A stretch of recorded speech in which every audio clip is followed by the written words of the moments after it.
Experts are now warning that the United States is possibly 2 weeks away from a massive supply chain crisis, a huge disruption. You need to be well aware of what is going to take place in just the matter of weeks. And this is extremely concerning. This is going to impact your wallet. This is also going to impact your life. I'll explain more on that in just a moment. But you need to see what people are warning us about. Look at this. It says supply chain disruptions from the Iran war could raise prices for drugs, electronics, and more. Now, where do we go from here? And why? Why is all this happening at this time? Well, let's talk about it. It says the Iran war has effectively halted oil tanker movement in the key Strait of Hormuz, but it's also disrupting the wider global supply chain beyond oil, affecting everything from pharmaceuticals from India, semiconductors from Asia, and oil-derived products like fertilizers that come from the Middle East. I talked about this last week, and I said the food crisis is serious because of the cost of fertilizer. That's it. Fertilizer. I have a friend. He runs a small farm, well, fairly big, but it's small in his eyes. It's a small farm in California, or a ranch, or whatever you want to call it. He does a lot of different things, from cattle, and he grows some vegetables and stuff like that. One of the things he said is, as gas prices shoot up, well, it becomes more expensive for him to go and farm. It's also more expensive very soon because of fertilizer costs. Once he has to renew and re-up his fertilizer supply, it's going to be a massive shock to his wallet. Guess what? He's going to push that over to the consumer. So be prepared. Prices will go up. I want to show you this though. It's just going to get worse now. When these supply chain interruptions happen, most products have about a 2 to 3 weeks worth of supply in storage before running into supply issues at local stores. After that, prices typically shoot up. For these oil-producing countries in the Middle East, they fill their storage tanks in about 3 weeks too, which means they'll stop producing oil if they can't export it. That's one of the biggest concerns. Okay? If these oil companies, especially OPEC, and I'm going to play you another video in just a moment, okay? But I want to show you something. It says the Iran-U.S. war chokes key shipping lane and threatens global cargo industry. It's because of this area here. The OPEC nations around the Strait of Hormuz. I want to play something for you. Listen to this right here. The conflict is also disrupting the wider global supply chain beyond oil. It's affecting everything from pharmaceuticals from India, semiconductors and batteries from Asia, and oil-derived products like fertilizer that come from the Middle East. That's because cargo ships are stuck in the Persian Gulf, or they're taking a much longer detour around the southern tip of Africa. What we have seen in the past is when we experience stuff like this, where a cargo ship has to take a longer route to get over to the United States, when it has to take a longer route in order to get to Europe or wherever, right? Doesn't matter. The concern is that it costs more money. And everybody's worried about the money side. But there's a bigger thing here, okay? And I'm going to explain that in a moment. But first, I want to play this clip for you, okay? Listen to this right here, and then we're going to talk about it. Qatar's energy minister telling the Financial Times that if tankers continue to idle in the Strait of Hormuz because it's just too dangerous to maneuver through the critical choke point right now, exporters will be forced to halt energy production within days, and oil prices could spike to $150 a barrel. $150 a barrel. Now, here's the concern.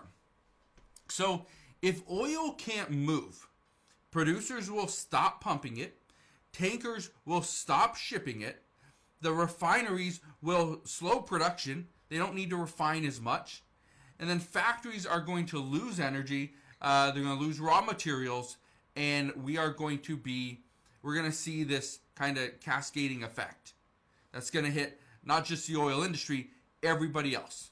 We use oil in everything. everything. Oil's needed to produce cell phones. Oil's needed for your vehicles. Oil's needed for our homes to keep them, warm and cool and right. It's just ridiculous. Here's what experts say. This is where it's going to hit us hard. Okay? Here are the industries that will get hit first. Energy's number one. Gas, diesel, heating fuel, all becomes more expensive, or it's limited.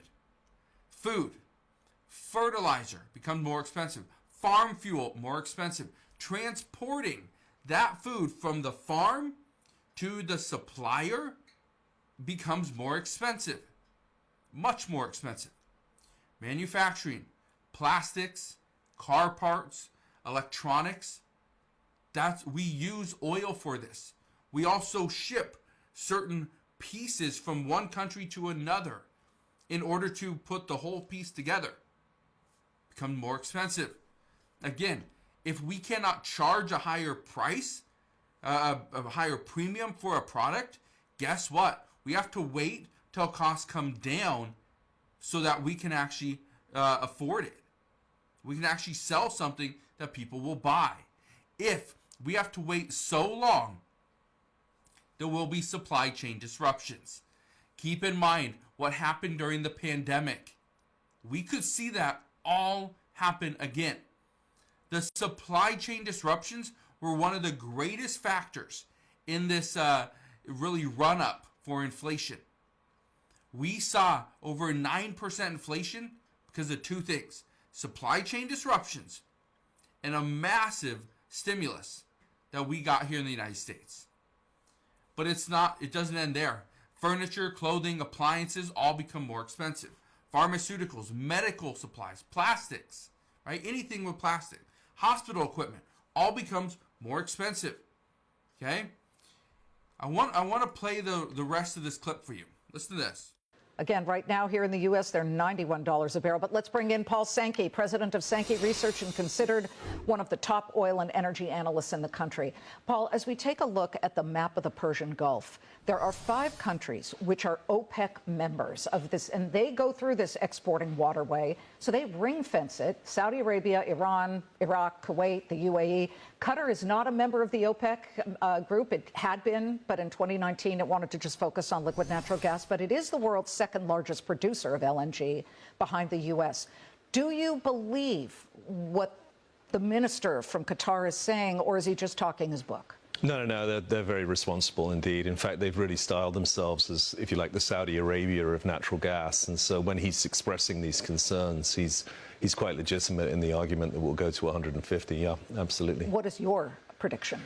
Well, the problem is that the cure for high prices is high prices. And so what you're going to see here is, as you mentioned, with, for example, jet demand, we've got jet fuel prices in Asia at $250 a barrel. So what you're going to see is... Compared to before this campaign? Oh, it would have been under 100 easily. What he said was interesting. The cure for high prices is high prices. How does that make sense? That's what it comes down to. In order to bring prices down, we have to push prices up. We have to slow demand. That's what we have to do. And that is extremely concerning. And this is also why there is concern about a supply chain disruption.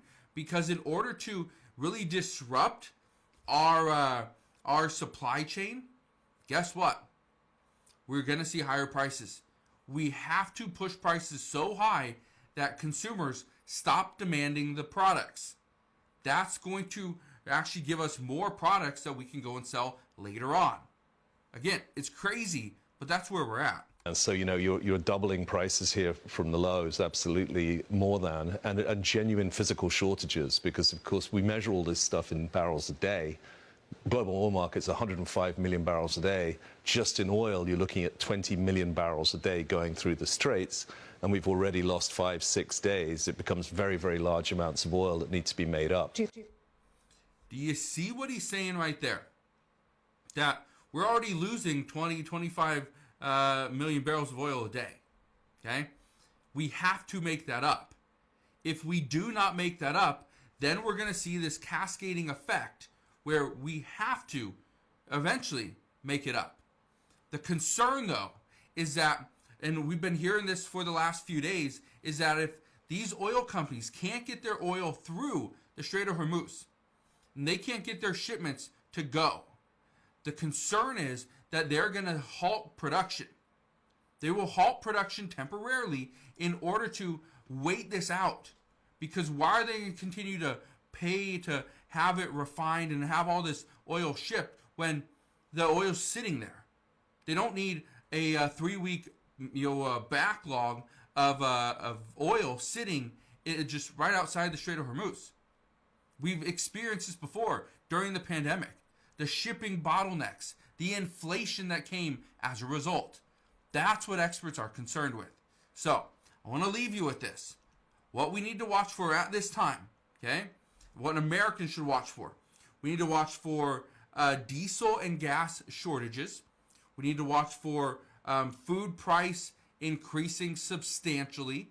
We need to watch for shipping delays. That's a big one, okay? A parts shortage, another big one. When you start to see parts or certain items that you ordered online, it's taking them much longer to arrive. That's a concern. And the last one, fertilizer price spikes. These are all big concerns that as soon as they start hitting us here in the U.S., we're going to see this really explode. So, as soon as we get more information on this, I promise, I'll bring you all the latest news and updates as soon as possible. But just understand, experts say it's going to take about 3 weeks for these disruptions to occur. We're already 1 week in. That means we got 2 weeks left from right